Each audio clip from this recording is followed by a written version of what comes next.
Okay. Hello, everybody, and welcome to our talk, which is called Performance Art and capturing the best of human drama in our game, South of the Circle. I'd like to introduce myself. I'm Luke Whittaker. I am co-founder and creative director at State of Play. And I'm John Lau. Even though I'm at a different studio, Us2 Games, I was the creative producer on this project for 2 years during its production. Yeah, so I'd like to give you a little introduction to State of Play. We are an indie game studio, and we have a love of art, craft, story, and if that story can have a message, all the better. We're not that big. This was us at sort of peak style. But, we're in Camden, so this was This was Secret Santa. This was Secret Santa. Yeah, proximity to Camden Market really helped with the gifts. Which explains, why someone has a toilet roll with Donald Trump on. Someone's wearing an alien hat. You could basically do all your Christmas shopping within 2 minutes. Yeah. This is us actually knuckling down and getting some work done in our little studio. And so you might know us from some of the games that we've released. Kami 2 is a handmade puzzle game. And so is Inks, which is based on pinball and it involves you splashing ink around. You might have heard of this game. So this is Lumino City, which is a puzzle adventure we built out of paper, cardboard, miniature lights, and motors. That was our biggest game to date. But they seem to get bigger and bigger. And this is what I want to talk to you about. This is our latest game. This was 4 years in the making. And I would like to play you the trailer of South of the Circle now.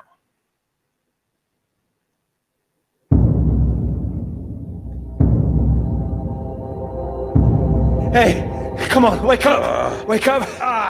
It's broken. It's broken.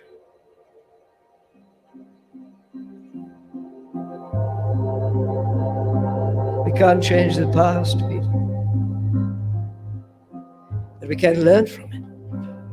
I thought you could handle it. I can. Before we fool ourselves into remembering it too kindly. We'll make a soldier of you yet, Pete, my boy. Hello? Hello, can anyone hear me? Come in. As you know, I have some friends in high places. I need to be absolutely sure we are on our guard. Our only hope is for you to find a friendly out there. If you don't do this, we're both done for. You hear me? We are dead.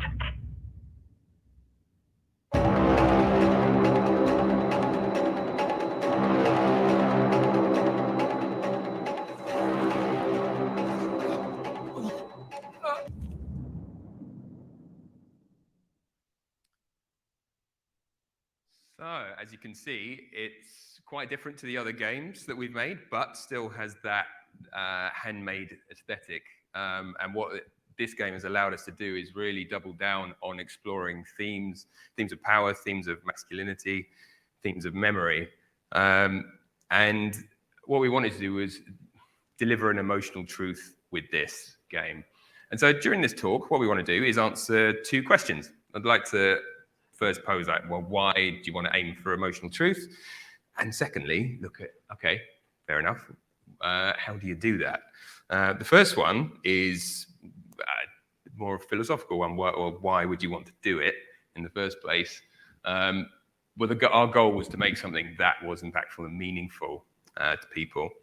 The best way to do that is to make sure that the issues matter to people, and therefore, the best way to do that is, as you can see up here, is make sure your characters feel real. That's what we were aiming for. And so that's quite a simple one to answer in the end. It's because only then could it really mean something to people. But it turns out the biggest question is the practical one. So, okay, fair enough, setting you that goal, but how do you go about it?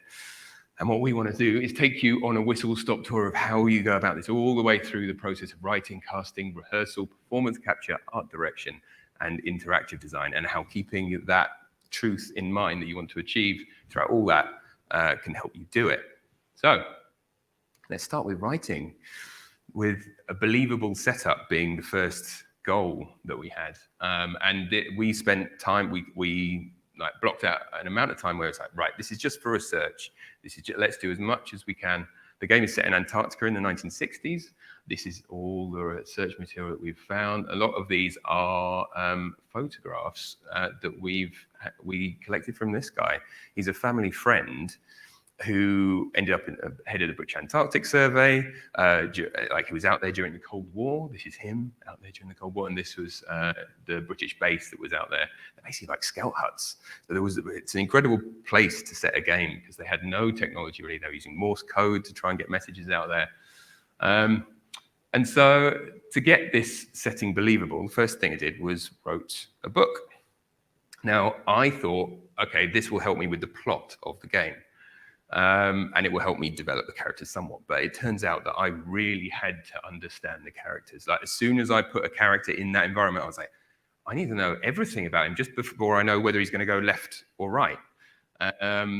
And for them to say anything believable as well, you really have to understand them. So in terms of writing, I wrote biographies for every character who ended up in the book and in the game, going right back to their childhood. And although you never see that, that informs everything that they say. And doing a book as well allowed me to develop the voice of the characters realistically. Didn't dive straight into the script. It allowed you to really sort of use prose to develop their character and a natural way of speaking. But the goal of this really, in the end, to make these characters feel real, is going to be to have realistic conversations with people.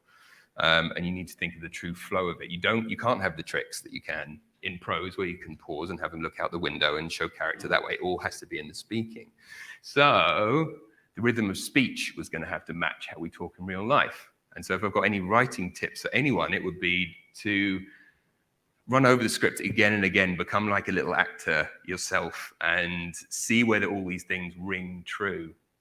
This was my process. I was acting it again and again and again, and editing it basically to within an inch of its life, because not only do you not want to spend like thousands and thousands and thousands on capturing waffle, but it'll make your script better. And it will get to that emotional truth. You want to peel back as much as you can so that everything is emotional information. I'd also recommend collaborating as much as you can. As much as we have a vision of a writer working in a solitary confinement out in the middle of nowhere in their writing shed, you do see acknowledgements with like thanks to all, hundreds of people, and it applies especially to games. We collaborated with Carolyn Bartlett, who's a filmmaker who's won a BAFTA. She gave sensitivity readings. We had loads of character discussions. John and I would talk about character together a lot. They were some of the most productive sessions, I thought, where we were like, well, it's not quite convincing why he's doing this, and how can we make this script better? And John actually ended up writing some of the scenes in the end. And all that helped the project become so much better.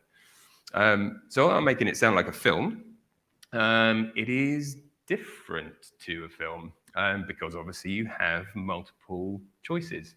But we realized that is massively to our benefit in that you can show inner conflict and inner truth that way.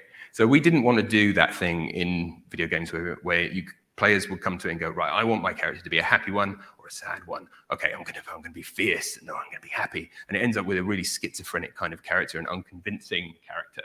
So what we wanted to do was actually show the inner turmoil of the character, or the inner decision making that was going on. And you can get at a deeper emotional truth with that. But how do you actually experience that? Well, you're going to have to wait for that. That's further down the list. That is something that we're going to look at later. Writing is really just the start of it. Because as you've seen, we've used actors, and actors are the thing that are really going to bring this to life. So I would like to hand over to John, who's going to take you through how we went about that. Hi, it's my turn. I've never used a clicker before. This is fun. Great. So casting. So you've got a script, and it's been well thought through, and it's been stripped back of everything that is not serving, every piece of information that's not serving emotion, character, story, however you need to find the right people to deliver it. So this is just going to be a few minutes just to talk about like our experiences of that and give some insights to anyone who might be going on that journey themselves. Anyone who might be going on their journey themselves, if you're anything like us, you're going to find yourself wondering whether you're doing the right thing at all, whether you're talking in the right way to the right people. There is an entire culture, structure, set of behaviors that is around finding actors, which is often fairly impenetrable. And I really just wanted to put this slide in here to say, if you're feeling that way, that's fine. All you can do is approach the process with honesty and openness and compassion, really. I think one of the first things that we did when we started to cast actors was organize meetings with agents in person so that we could say, hey, this is what we're trying to do. Also, there's a bit of education that might be necessary here because we've never done this before. Help us out. And that really helped to cement those relationships and also help them to sell the project to their clients, who are the actors we wanted to get in touch with. So very quickly, what we wanted was really two things.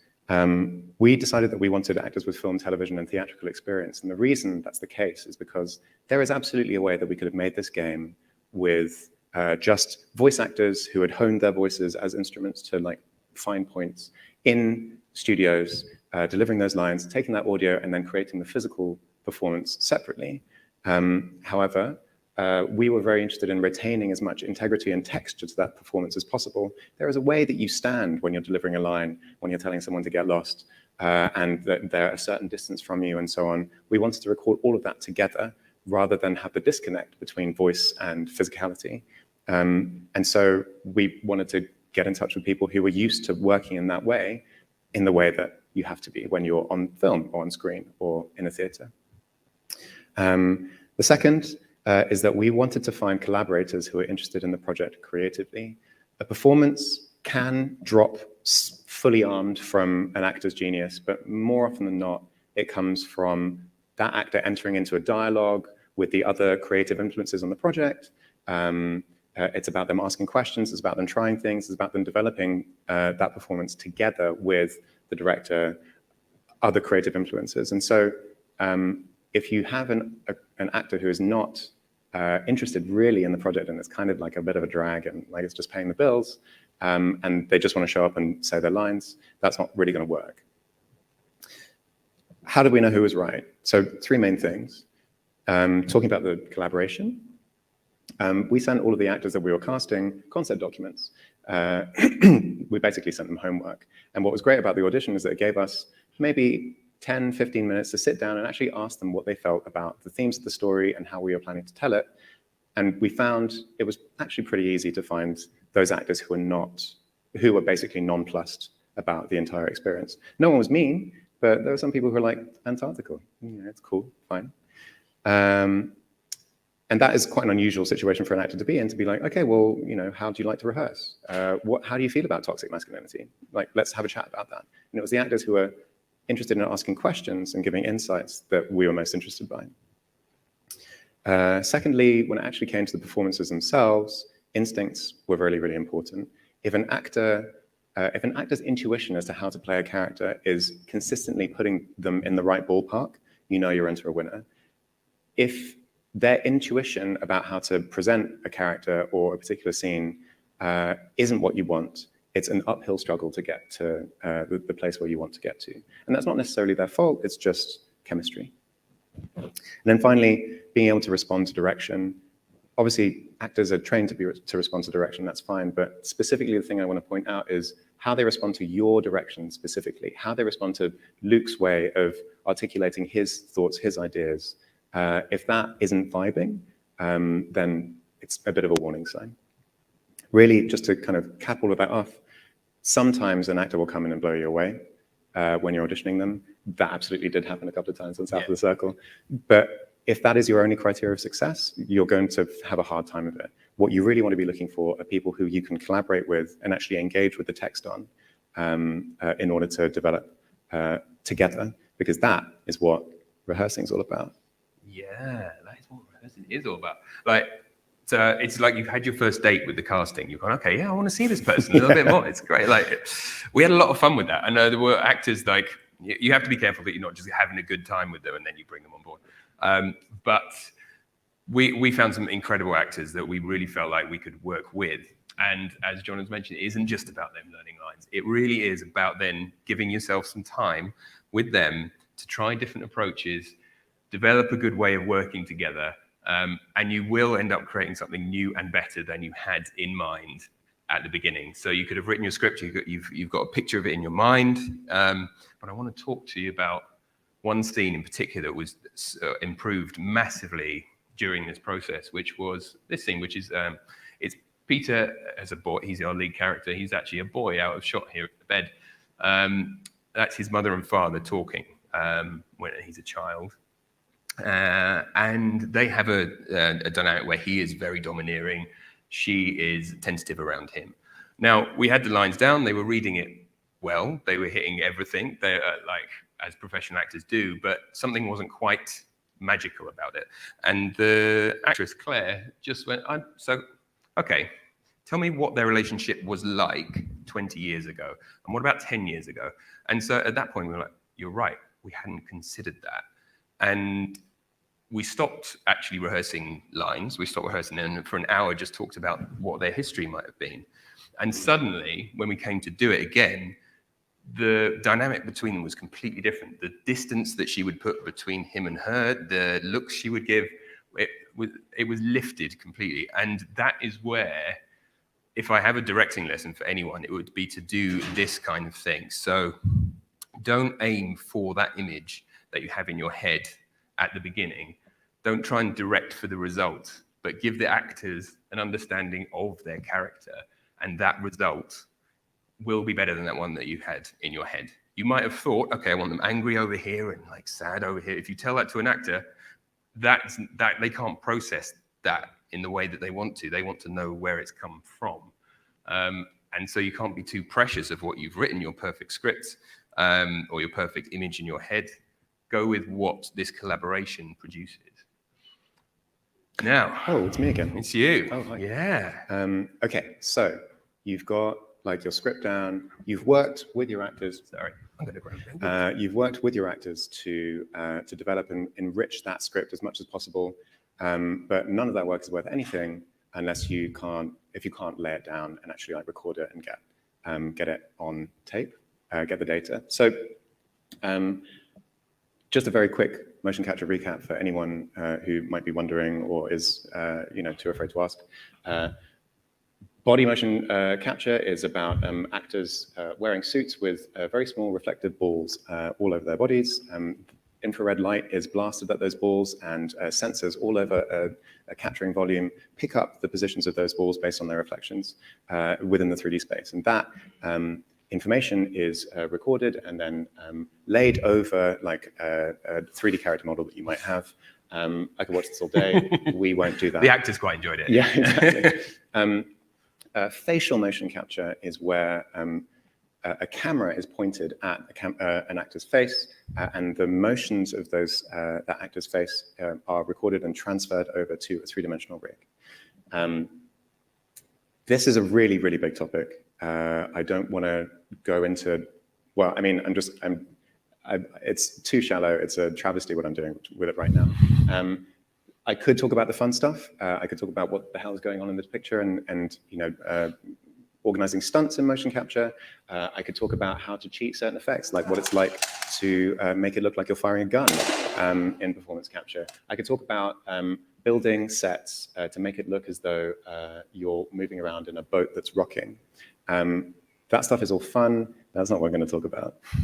What I'm going to talk about It's still going to be fun. It's still going to be fun. I mean, yeah. It's still Thanks, fun to man. come. Yeah, I've got to watch the Put it self-talk. down. Yeah, sure. I'm going to focus on the things that helped us preserve the performances specifically.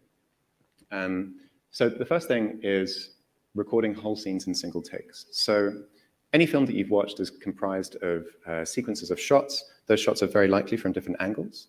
When you're an actor and you're on a film set, usually what happens is they run the scene and then they move the cameras and the lights to a different angle and they run the scene again.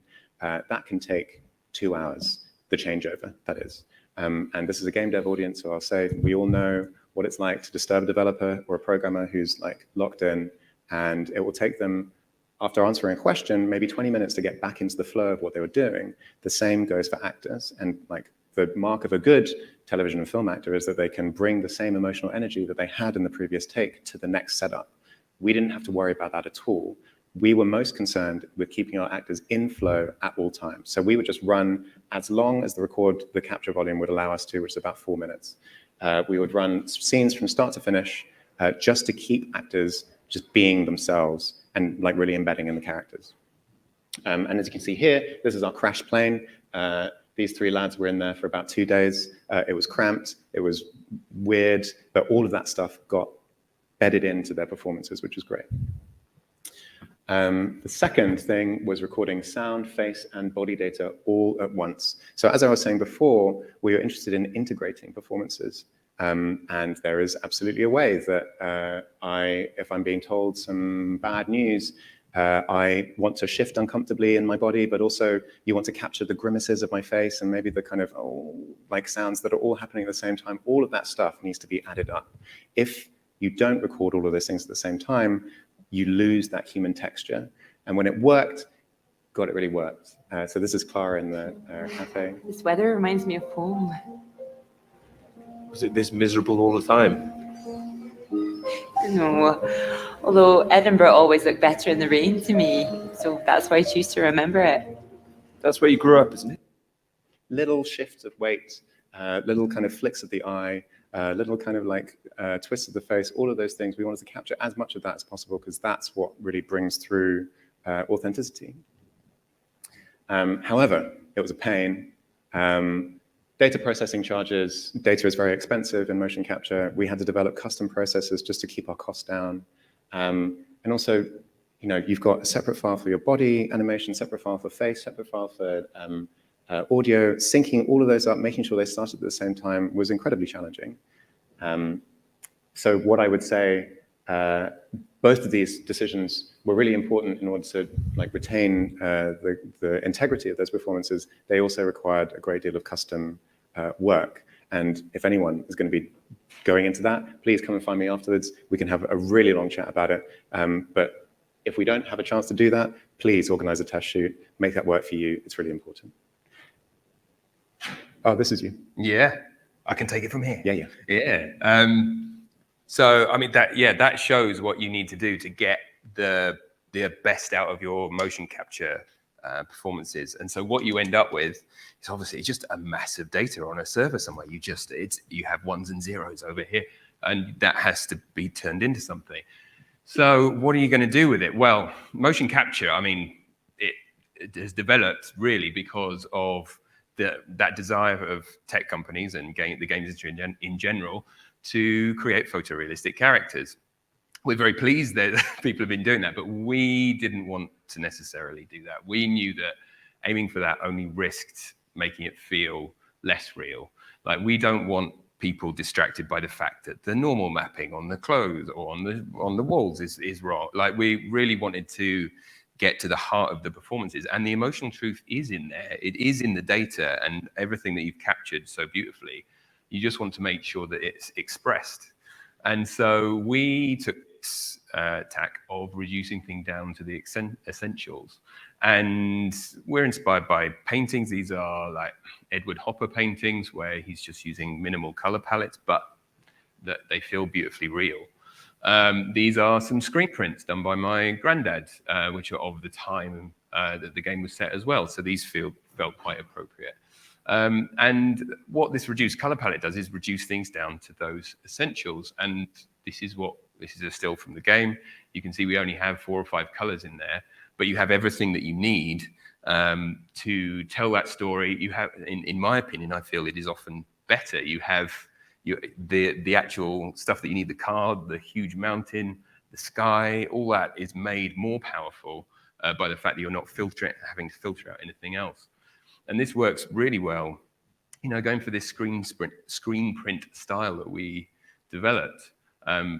It was not only appropriate for the screen printing that, you know, artists would do at the time, but it created this, it creates this elegant, streamlined look, works well on backgrounds. The key thing, what I want to talk to you about is, okay, with this motion capture data, does it work on characters? And we found it absolutely did. There was this magical moment where, you know, we're only choosing a few colors there. a low poly model, just like you cut a low poly shape for doing screen printing. And then you map your detailed motion capture data on top of it, and it's absolutely magical when that character comes to life. It feels so real. But of course, that was a character from the back. The more complex thing is, okay, you've got your facial camera data, you've got the character and expression. How on earth do you express that well? And a lot of companies are aiming for photoreal. But our first bit of art was the opposite. I mean, it's so low poly that it's actually not useful. We would have got some decent stuff with the body, but the face, we wanted all those little emotions that you saw in that clip of Clara in the cafe to come through in the face. So again, we looked at painting, and this is a painter called Catherine Walker who does huge, like wall-size paintings. It wasn't the whole thing that interested me. It was really just this detail here of this character. And, she only has 5 or 6 brush strokes in her face, and yet there is such a depth of emotion in there and depth of feeling. You get everything from it. And so I came at the art thinking, right, well, can our equivalent of 5 or 6 brush strokes be 5 or 6 colors for the face? What if it could be less? Can you do it in fewer? This is very early concept art for it as well. So Peter and Clara, like just reducing it down to 2 colors on the face, but also reducing the details there so you don't see the eyes, things, it's very shadowed. That was, it's getting there, but what we actually wanted was a little bit more. We wanted some of the eyes. The eyes tell you so much. And so we worked with a concept artist called Sherilyn Lima. This is Clara being developed, and you can see she's developing what the face looks like and how it's all going to work. There's actually a bit more detail in that than ended up in the final thing. This is Clara being built, and you can see we've gone for this look, which is it is just 2 colors, but it's what happens when you shine a light down from above. You get these details picked out. If you're familiar with manga and that kind of style, often that's used, and it's how I would rotoscope a character when I used to do animation. So I thought, well, this could work for our game. And when our final artwork, when we put it next to that original painting, and they don't look alike particularly, but to me, there is a similar feeling to them both. You've got everything that you need for me in the looks on their faces with only 2 colors. So I want to return to that scene again and just let it play through for a minute, just so you can actually see. This weather reminds me of home. Was it this miserable all the time? No, although Edinburgh always looked better in the rain to me, so that's why I choose to remember it. That's where you grew up, isn't it? That's right. I had a wee cottage in the Highlands too. Our parents would take us up there once in a while. Us? Brothers and sisters? One brother, older. Are you all right? Yes, sorry. I didn't mean to pry. It's just, he was killed in a motorcycle accident near the cottage when he was 18. Oh, I'm so sorry. It's not your fault. It's life. Or, well, the opposite. So yeah, I could watch this scene. I mean, it goes on for like another 10 minutes or so, but there's so much, as John was talking about earlier, so much detail and nuance and history of the character in just how she moves. And so that's where I'm pleased with our art style and only a few colors, we managed to convey that emotional truth through it. But this is not just a film, as I was saying. You interact with this, and this was going to be that other layer of truth. Okay, how do you actually interact with this? But this was going to have to feel just like interacting with real conversations as well. That was all going to have to feel truthful. But I want to take you back to how we worked out that this might be possible. Like, in video games, it's often very stilted. It's like, okay, here's your options. The character waits and pauses in a sort of idle loop, and then you move on. And we wanted this to have proper rhythm. So we looked at, well, one of my favorite films, which is Before Sunrise. This is the meet cute on the train, where they both, they get chatting for the first time, and it's very naturalistic. That's its defining thing, really. It feels like these people are real, and you just follow them for the whole night as they talk to each other. So what we did, we picked it apart. And we thought, okay, we're not going to give multiple options, but what happens when you can actually interact with this? How does it feel? Does it feel like you're part of this conversation? And we developed a little tool, and I will play you an example of what it feels like to interact with that just at the same speed that the film presents it. So where are you headed? Well, back to Paris. My classes start next week. You're still in school? Where do you go? Yeah, La Sorbonne, you know? Sure. Are you coming from Budapest? Yeah, I was visiting my grandmother. How's she? She's okay. She all right? She's fine. How about you? Where are you going? I'm going to Vienna. Vienna. What's So there? there we go. That's nice. It's like it's a lovely little, like, it's small talk, but there's something going on. It's quite interesting. The nice thing about that, just like that, it was great fun to do, just to go, I'm saying this stuff and she's responding. And then we thought, well, okay, let's allow us to say this ahead of time, or behind time. How does that affect the dynamics of the conversation? So this is what happens if you just push it a little bit and start to talk ahead of time. So where are you headed? Well, back to Paris. My classes start You're next still in week. school? Where do you go? Yeah, La Sorbonne, you know? Sure. Are you coming from Budapest? Yeah, I was visiting my grandmother. How's she? She's okay. She all right? She's fine. How about you? Where are you going? I'm going to Vienna. Vienna. I What's have no there? idea. I'm flying out of there tomorrow. So, like, as you can see, like, it's the feel of it is I mean, to me, it's totally changed. Like, suddenly he's incredibly rude. He's like, does he even want to be there? And so this was when we knew, okay, that without doing anything other than adjusting when you say things, that's when we knew we could make this work. Like, say, that was just one option. So you could present it as a problem that, okay, well, how do you do this with multiple options? Because it was going to give us a lot more work to do, of course, but that was our next challenge. And we started originally concepting it with text. So a little snippet of text that gives you an idea of what you're going to say. They might expand on it when they actually deliver the lines, but you needed enough in there to know the emotional content of what was going on. This is where I want to talk. Well, I'm going to hand over to you. I don't want to talk. I want to hand over to John to explain what happens next. Cool. Yeah, so obviously if anyone who's played the game and also seen the clips, or you will have seen from the clips rather if you were paying attention, that obviously there is no text in the dialogue options that we've been selecting. And everything that Luke has just been saying now about flow and trying to maintain, giving the player just that little room for expression in terms of the timings, was tricky with text options. Because the thing about text is that, I'm going to move over here actually. Oh, it's very far away. There's a very high cognitive load when your options are rendered in text that is necessary to selecting an option, right? Like this is a Fallout game. This is supposedly like quite a high stakes situation. This guy's like got a gun out and he's pointed it at your chest. It is weird.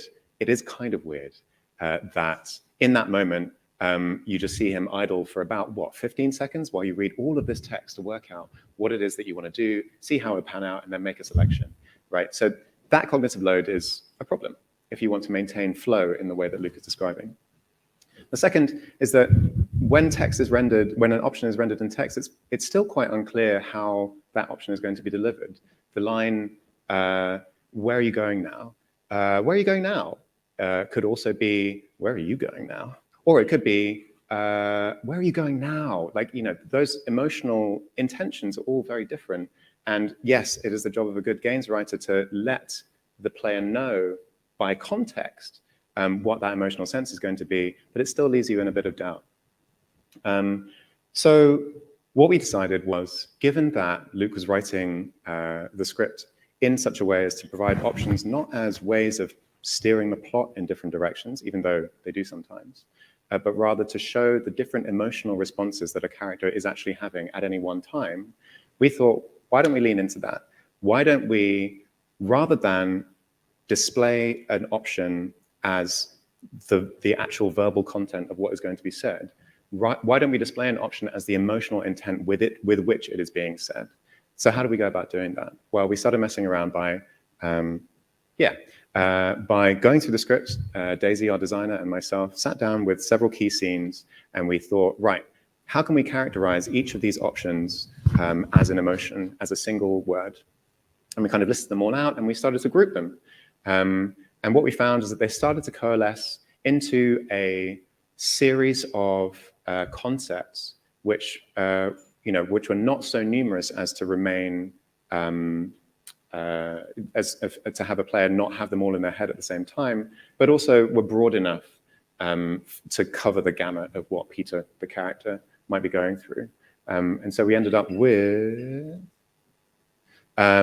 things like anger and panic being very impulsive, like that's a kind of single impulsive feeling. Then there's being forthright and domineering and trying to impose oneself on a situation, openness and vulnerability, enthusiasm and curiosity, and then shyness, shame, self-loathing, all of the bad stuff. What's next? I forgot. Oh, yeah. So that gave us a kind of series of concepts, and Luke, I think, can talk about how we designed, how we communicated those graphically. Yeah. Too fast. Sorry. I'm coming over here now. Go for it. Like we've said before, like it needs to feel part of the conversation, and we don't think in words. You don't want to process that. So we got to think, okay, what does it feel like when you're part of a conversation? You definitely don't formulate your sentence before you say it. Like you don't write it down. You start, to us, it felt like a spark, some sort of spark of emotion and thought. And what we do is we work out our actual sentence structure as we go along.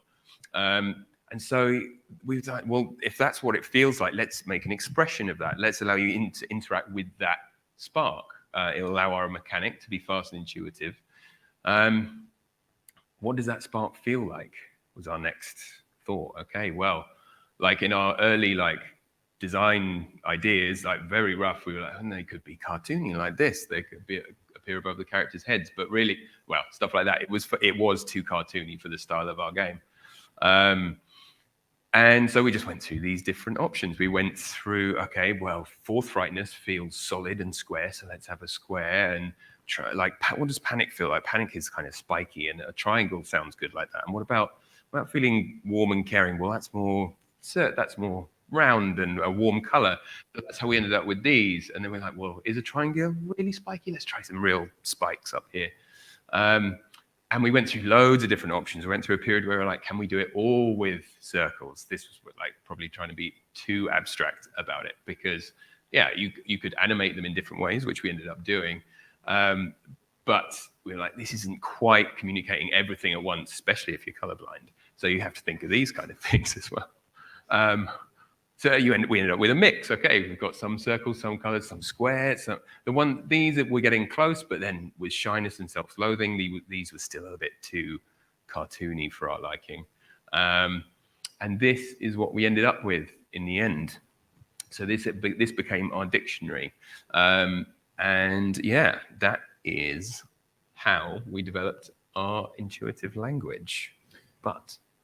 So some interesting things started to happen once we got exploring this. Once we got this far with our explorations, because it gave us a few things that we started to play with. Obviously, flow suddenly became much easier to maintain. When we were playtesting it, and as we were playing things around, it was much easier to just hit dialogue options instinctively in order to preserve a certain kind of conversational flow. But things got weird and interesting because it actually gave us a bit of another tool in our toolkit to convey information about story, character, and emotion. And it did that through two variables: speed of symbol appearance, that is the speed at which a symbol appears, and also how long it takes to hold and select each of those options. So what does it say about a character, for instance, if what you see is a very quick panic reaction, and then after that, what happens afterwards is a more generous, honorable opening one? Is that a way of conveying the initial response and then a more patient, okay, right, this is a feeling that's coming through a bit later because I can be a bit more generous? What about a forthright option, which takes a really long time to select, because maybe you're just dragging that sentiment out of yourself. Or what is the difference between a very fast panic reaction, where you feel immediate fear, and the slow, creeping dread of a panic reaction that appears slowly? These are all things that can convey things to the audience about the character, and it's subtle. We didn't always pull it off, but what we endeavored to do through every single one of our dialogue interactions is have a designer, well, I mean, like a member of the team going through and trying to think about what we want to convey with that particular dialogue selection. I don't actually know what comes next.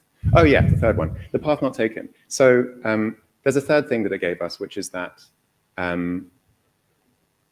there is something that a dialogue option can convey even when it is not selected, or when it appears as an option that you can select but you don't. So what's interesting about this exchange, you can see Peter in his exchange with the professor, it's very clear what he's feeling. On the whole, it's shame and shyness and self-loathing and panic, basically a little bit of like forthrightness, but like you can get that really just in an eyeful. Compare that to him with Clara, where it's all about vulnerability and openness and curiosity. Like making these symbols visual allows that thought to kind of settle in almost into a player's subconscious in a way that text you just become blind to. So I think final thoughts are, this is actually the bit of the game that I'm kind of most proud of, because up until this point, we've been preserving all of the stuff that our actors are giving us, but this is a way of actually amplifying that using the tools that are specific to the interactive medium, which is obviously what we're working in. And you can think of the performance of the character of Peter as a composite of all of the amazing work we did through writing, casting, rehearsing, performance capture with Gwilym Lee, the lead actor, as well as what the team was able to bring on top of that and layering emotional meaning. Absolutely. Yeah. And I mean, that's nearly a wrap. That says like so much about what we were trying to aim for. And I want to just look at, have we answered that question for you guys? Like, why would we aim for emotional truth? Well, like we answered that early on, which was because only then could it mean something. But hopefully we've answered this question for you as well, about how did we achieve it, and going through all these things, thinking about emotional truth, right from writing, casting, rehearsal, performance capture, the art direction, the interactive design. I hope that we've shown that all of that, if you channel that towards that ideal of getting emotional truth into your work, you can achieve it. And if we have an extra minute, I would just like to show you the latest trailer. So the game is coming out on PCs and consoles very, very soon. And this is our latest trailer for it.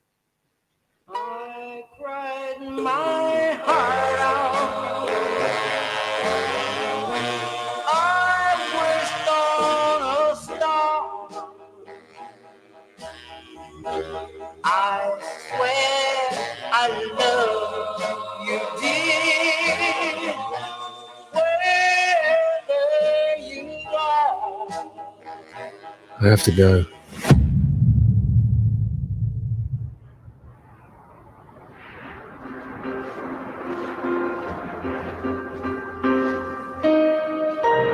Dr. Hamilton. Clara McKirrick.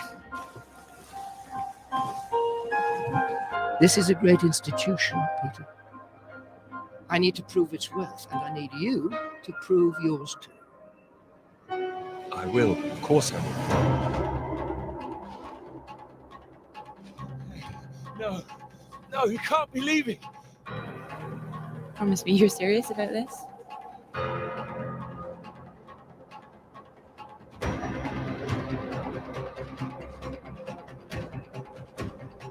Over here! Come back! I know what happened. I was there. Perhaps you were miles away again.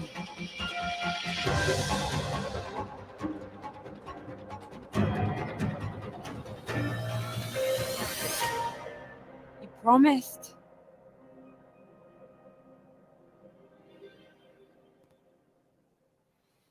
So we'd like to say thank you for coming to the talk. It's been a real pleasure. And yep, I think our time is up. So Thank you.